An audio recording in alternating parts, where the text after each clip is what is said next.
মটরশুঁটির কচুরি অনেকেই খেয়েছেন, কিন্তু যারা হেলথ কনসিয়াস তাদের তো একটু ভয় লাগে এই কচুরি খেতে, যেহেতু এটি তেলে ডিপ ফ্রাই হয়। তাই তাদের জন্যে আমার এই আজকের রেসিপি মটরশুঁটির রুটি। এই মটরশুঁটির রুটি খুব সুন্দর, দারুণ স্বাদের হয়, শুধু জাস্ট এর মধ্যে কচুরির মতন তেল থাকে না। তো চলুন দেখা যাক রেসিপিটা। এখানে আমি এক বাটি মটরশুঁটি ছাড়ানো নিয়েছি। এবার সেগুলো মিক্সির মধ্যে দিয়ে দিলাম একটা লঙ্কা ও কিছু আদার টুকরো।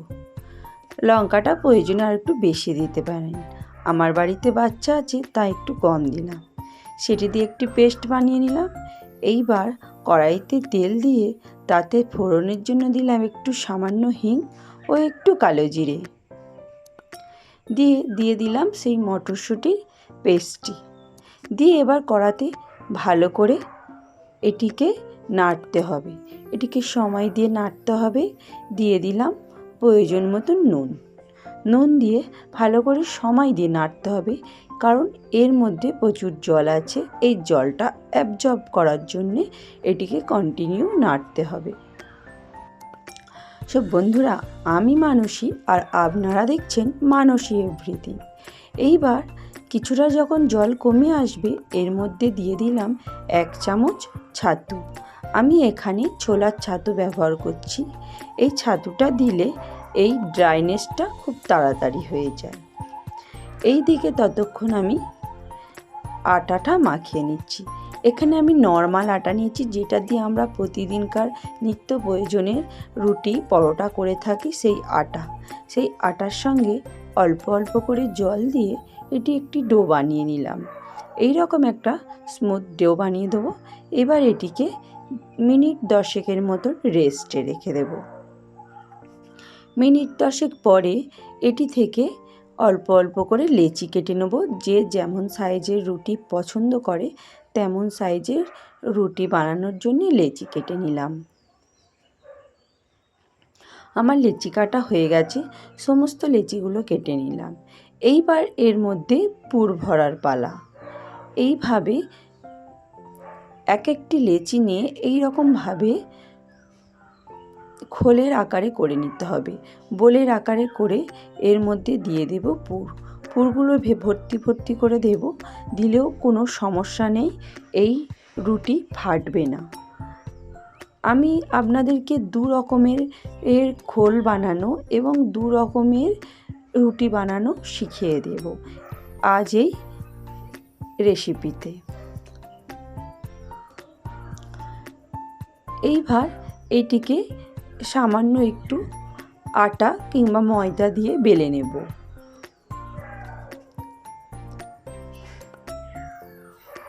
হালকা প্রেসার দিয়ে মাঝখানে হালকা প্রেসার দিয়ে বেললেই এটি অটোমেটিকলি রাউন্ডলি ঘুরতে শুরু করবে এবং এটি বেলা কমপ্লিট হয়ে যাবে।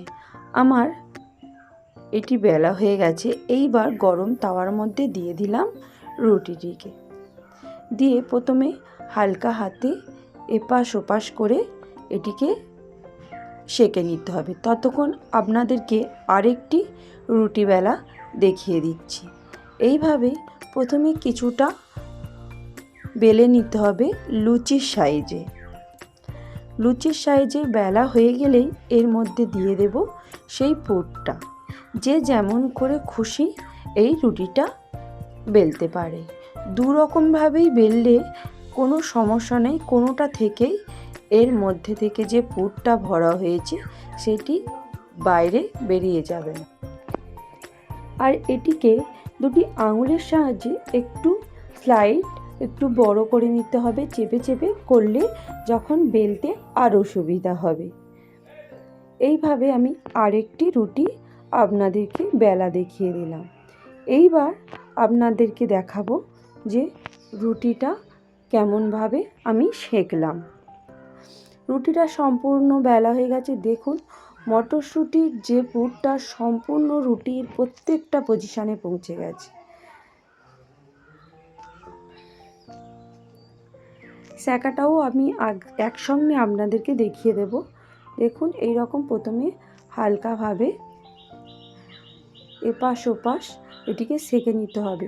অটোমেটিকলি এটি কি সুন্দর ফুলে যাচ্ছে, দেখুন অটোমেটিকলি কত সুন্দর ফুলছে। এইভাবে আটার ডোর যদি ঠিকঠাক মতন মাখানো হয় এবং পুরটা যদি ঠিকঠাক মতন ভরা হয়, এটি যদি না লিক হয়ে বাইরে বেরিয়ে আসে পুরটা, তাহলে রুটিটা খুব সুন্দর ফুলবে। আর যদি এটি লিক হয়ে বেরিয়ে আসে তাহলে ফুলবে না। এই রকমভাবে বেললে অবশ্যই করে এই রুটি পুর বাইরে বেরিয়ে আসবে না। এইভাবে তাওয়ার মধ্যেই একটা রুটি বানানো দেখিয়ে দিলাম। এইবার আমি দেখাবো আর একটি প্রসেসে রুটি, যেই প্রসেসে রুটি খুব সুন্দরভাবে ফুলে উঠবে। এইভাবে প্রথমে হালকা আঁচে, মিডিয়াম আঁচে এটিকে ভালো করে সেঁকে নিতে হবে। যখন এটি ভালোভাবে সেঁকা হয়ে যাবে তখন গ্যাসের ফ্লেমটা অবশ্যই করে হাই ফ্লেমে দিতে হবে। আমি প্রথমে হাই ফ্লেমে দিইনি, এবার হাই ফ্লেমে দিয়ে দিলাম। দিয়ে রুটিটাকে দিয়ে দিলাম গ্যাস ওভেনের উপরেই। দেখুন রুটিটা কত সুন্দর ফুলে উঠলো। এইভাবে প্রত্যেকটা রুটি এইরকম সুন্দরভাবে ফুলে উঠবে। আরও একটা রুটি দেখিয়ে দিলাম কত সুন্দরভাবে এটি ফুলছে। আর এই রকম পজিশানে অবশ্যই গ্যাসের ফ্লেমটা হাই ফ্লেমে দিতে হবে। আর যখন আমরা এটিকে তাওয়ার উপরে সেঁকবো তখন এটিকে মিডিয়াম ফ্লেমে রাখতে হবে। এইভাবে সমস্ত রুটি আমার হয়ে গেছে। আমি আপনাদেরকে দেখিয়ে দিচ্ছি যে রুটির ভেতরে কত সুন্দর পুরটা প্রত্যেকটা পজিশানে পৌঁছেছে। দেখুন বন্ধুরা কত সুন্দর দেখতে লাগছে, এবং এই রুটিও খুব খেতেও সুন্দর হয়, টেস্টি হয়। এবং এই রুটি তো অবশ্যই যারা তেলকে অ্যাভয়েড করে তাদের পক্ষে খুবই ভালো। তাই এমনভাবে মটরশুঁটির রুটি বানিয়ে ফেলুন, আর অন্যভাবে রুটি বানাবেন না। শীতের মরশুমে প্রতিদিন রাত্রের ডিনারে হবে এই মটরশুঁটির রুটি। তো সব বন্ধুরা আমার এই রেসিপি ভালো লেগে থাকলে অবশ্যই করে লাইক, শেয়ার এবং কমেন্ট করবে। আর আমার পাশে থাকার অনুরোধ রইল। সকলে ভালো থাকবে।